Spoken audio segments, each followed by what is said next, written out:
Good morning class. आज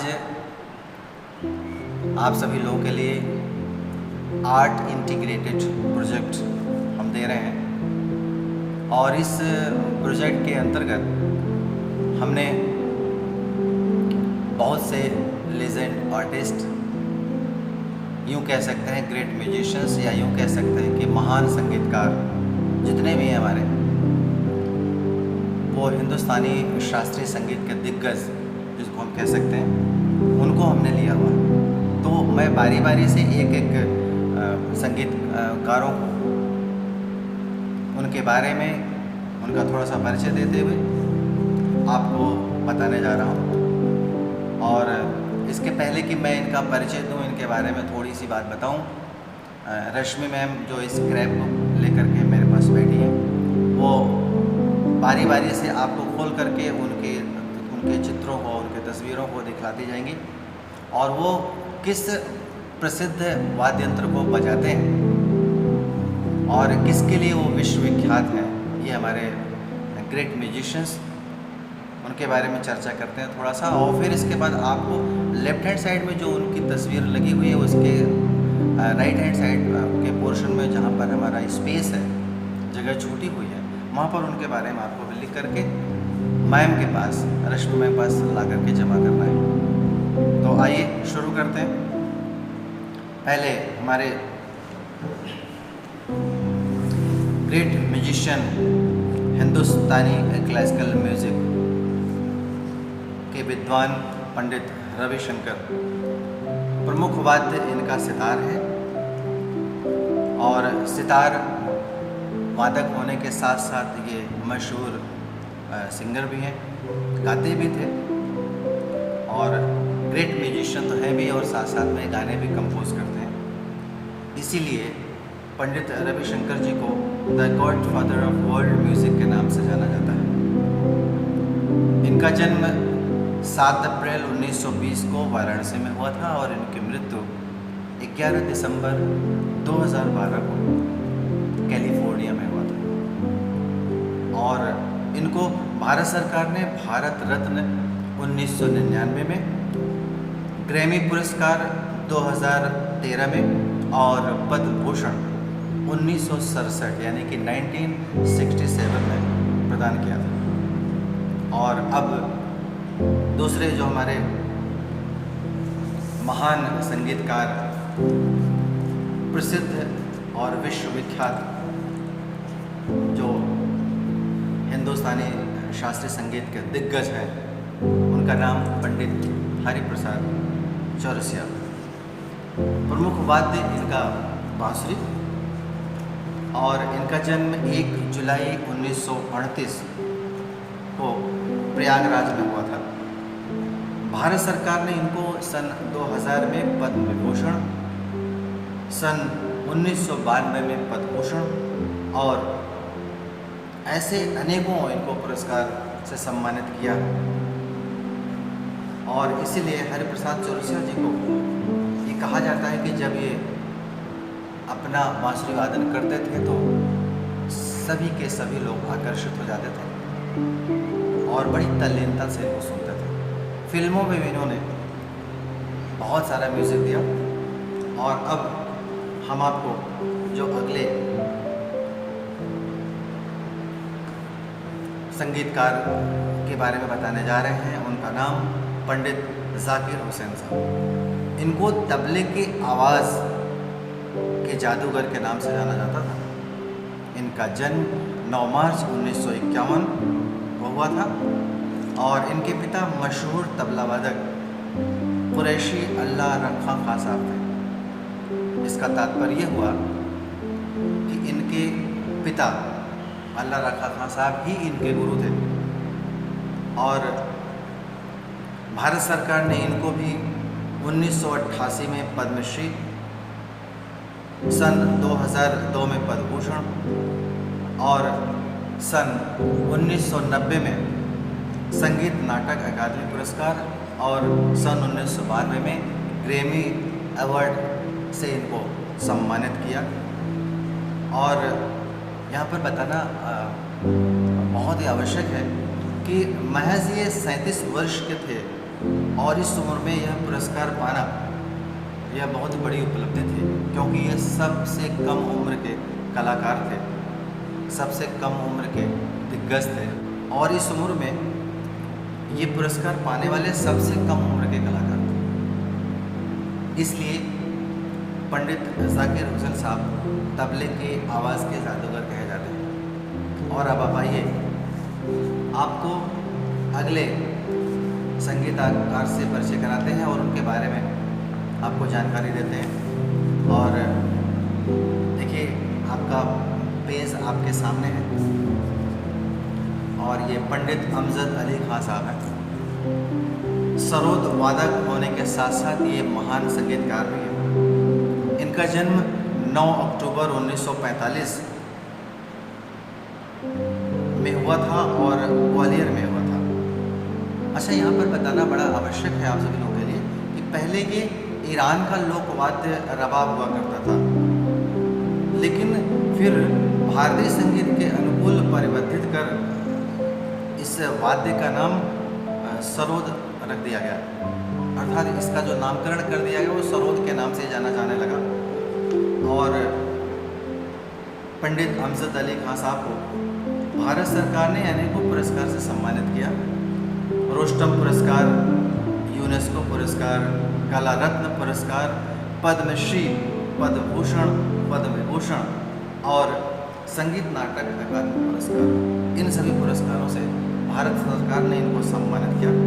और एक बड़ी प्रसिद्ध पुस्तक इन्होंने लिखी थी, 20 महान हस्तियों के जीवन और उनके योगदान पर, एक बड़ी अच्छी सी पुस्तक लिखी, उसका नाम था मास्टर ऑन मास्टर। ये पंडित अमजद अली खां साहब के बारे में मैंने आपको सूक्ष्म जानकारियाँ दी। और जो ये पेज आप देख रहे हैं राइट हैंड साइड में स्पेस है, इसी में आपको भी गूगल नेट पे जाकर के आपको सर्च करना है और 7 या 8 लाइन में या 10 लाइन में कुछ इनके बारे में लिख करके आपको स्क्रैप बुक रश्मि मेरे पास ला करके जमा करना है। और अब आप आइए, अगले संगीतकार से आपका परिचय कराते हैं। हमारे अगले जो संगीतकार हैं, ये शहनाई वादक पंडित बिस्मिल्लाह खां साहब हैं। इनका जन्म 21 मार्च 1916 को डुमरांव बक्सर में हुआ था और इनकी मृत्यु 21 अगस्त 2006 को वाराणसी में हुआ था। दरअसल वास्तव में इनके बचपन का नाम कमरुद्दीन था और ये भारतीय शास्त्रीय संगीत की विद्वान कहे जाते थे। और भारत सरकार ने इन्हें 2001 में भारत रत्न, 1956 में संगीत नाटक अकादमी, सन 1980 में पद्म विभूषण, सन 1968 यानी 1968 में पद्म भूषण और 1961 में पद्मश्री पुरस्कार से सम्मानित किया था। मध्य प्रदेश सरकार ने भी इनको तानसेन सम्मान से सम्मानित किया और बीएचयू वाराणसी और विश्व भारती यूनिवर्सिटी से इन्होंने डॉक्टरेट की उपाधि ली। पंडित बिस्मिल्लाह खां साहब अपने शहनाई वाद्य यंत्र में पारंगत तो थे ही, साथ ही साथ ये फिल्मों में भी संगीत देते थे। और अब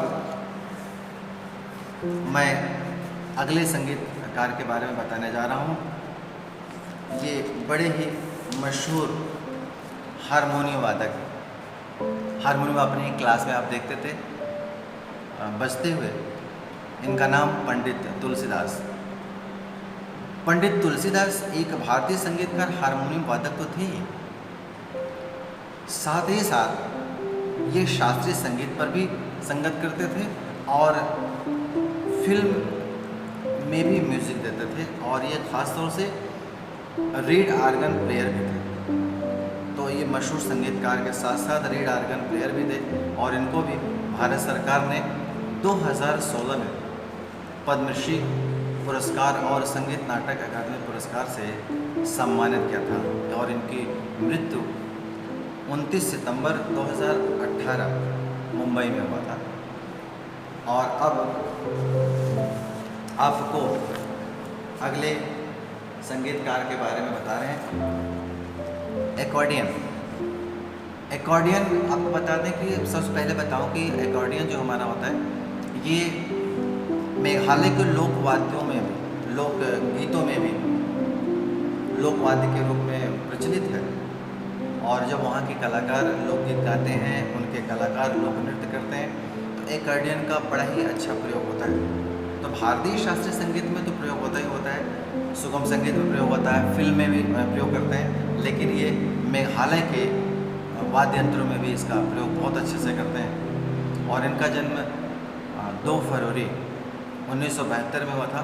और भारत सरकार ने भी इनको बहुत कई पुरस्कारों से सम्मानित किया है। और पंडित अमित वैद्य जी अपने क्षेत्र में अग्रगणी हैं और फिल्मों में भी ये संगीत देते हैं, इसलिए इनका नाम बड़ा ही प्रसिद्ध है। और अब बारी है आपके उन संगीतकारों के बारे में परिचय देने की। उन्हीं संगीतकारों में एक बड़ा अच्छा सा नाम आता है, पंडित गिरीश विश्व। पंडित गिरीश विश्व का जो जन्म था 1964 इंदौर में हुआ था। और इन्होंने आग की सोच और मैंने प्यार किया जो फिल्म आपने देखी है, जिसके संगीतकार राम लक्ष्मण जी थे, उनके निर्देशन में इन्होंने ढोलक बजाया था। और अच्छा, ढोलक भी अच्छा बजाते हैं, तबला भी अच्छा बजाते हैं, और साथ ही साथ ये ड्रम का भी प्रयोग बहुत अच्छे से करते हैं। जिस गाने में जिसकी आवश्यकता होती है वैसे ये अपने रिदम सेक्शन में उसका प्रयोग करते हैं। और आपको बता दें कि सारेगामापा के रियलिटी शोज़ में अगर आप टीवी देखते हो तो इनको आप देखते होंगे, हर जगह ये आपको बजाते हुए मिल जाते हैं। तो पंडित गिरीश विश्व जी अपने ढोलक के क्षेत्र में अग्रगणी थे और ड्रम बजाते थे। ड्रम का प्रयोग बता दें, अरुणाचल प्रदेश के लोकगीतों में भी इस ड्रम का प्रयोग होता है।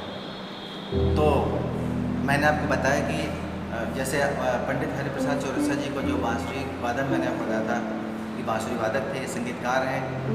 और ये जो आपका बांसुरी है खास तौर से मेघालय के जो लोकगीत होते हैं उनमें ये प्रयोग किया जाता है। और मैंने आपको इन सभी संगीतकारों को बताया। स्क्रैप आप देख रहे हैं, इसमें आपको इन संगीतकारों के बारे में बताना है। और राइट हैंड साइड में जो स्पेस है उसको उसमें पेस्ट करना है। जो पेस्ट किया हुआ है उसको देख करके उनके बारे में आपको लिखना है। और 8 लाइन में लिखिएगा, 10 लाइन में लिखिएगा, ये आप पर निर्भर करता है। और अच्छी हैंड राइटिंग में लिखिएगा और स्कूल में आपको जमा करना है। तो आप सभी लोगों ने देखा कि हमने उन महान संगीतकारों के बारे में सूक्ष्म जानकारियाँ दी, जिनके बारे में आपको भी स्क्रैप बुक पर लेफ्ट हैंड साइड में इनके पिक्चर्स को पेस्ट करनी है और राइट हैंड साइड में इनके बारे में लिखना है। और एक बार फिर से आपको याद दिला दें कि हमने सबसे पहले पंडित रवि शंकर जी को, जो कि सितार के विश्वविख्यात वादक हैं और संगीतकार हैं, उनके बारे में बताया था।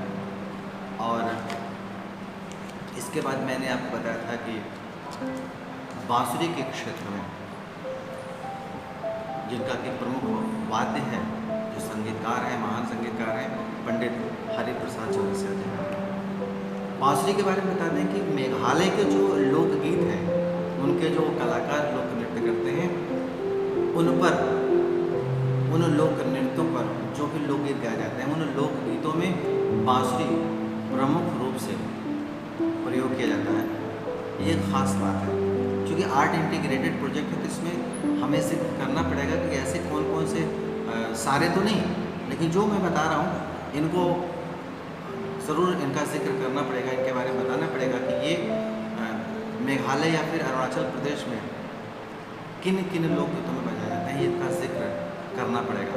और मैंने फिर इसके बाद बताया था पंडित जाकिर हुसैन साहब, तबले के दिग्गज कलाकार कह सकते हैं, महान संगीतकार कह सकते हैं, तबले के आवाज़ के जादूगर कह सकते हैं।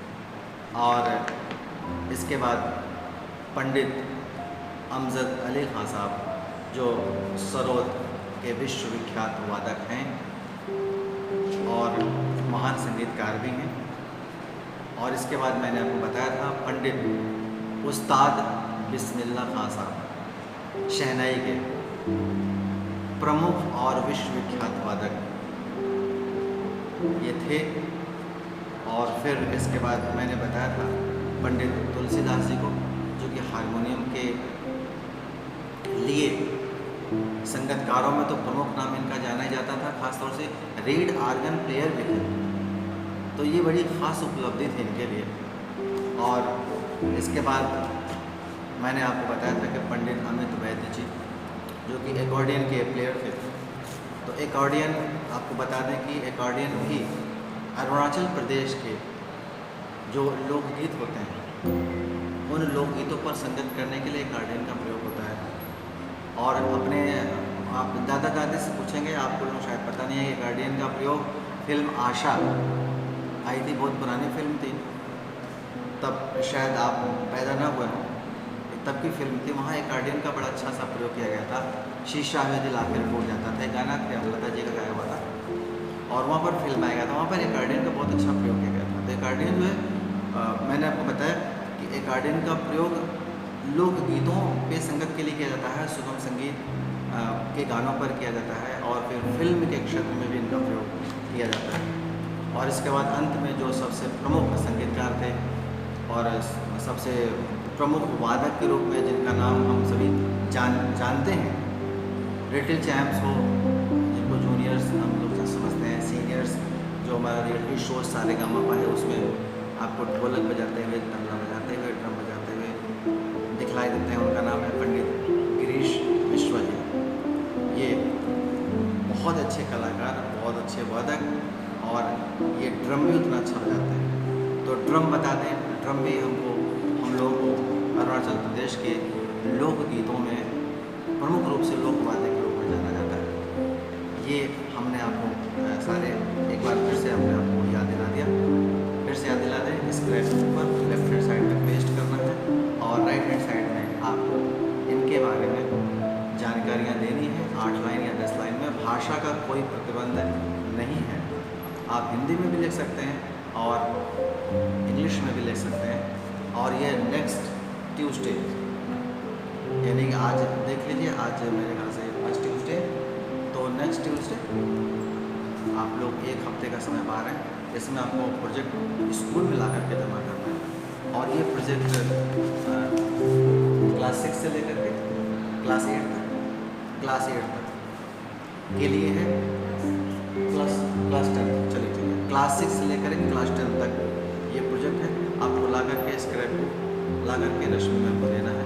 ध्यान रहे कि जो वाद्य मैंने आपको बताए हैं वो मेघालय या फिर अरुणाचल प्रदेश में कहाँ प्रयोग होते हैं, ये आपको इसका जिक्र करना है।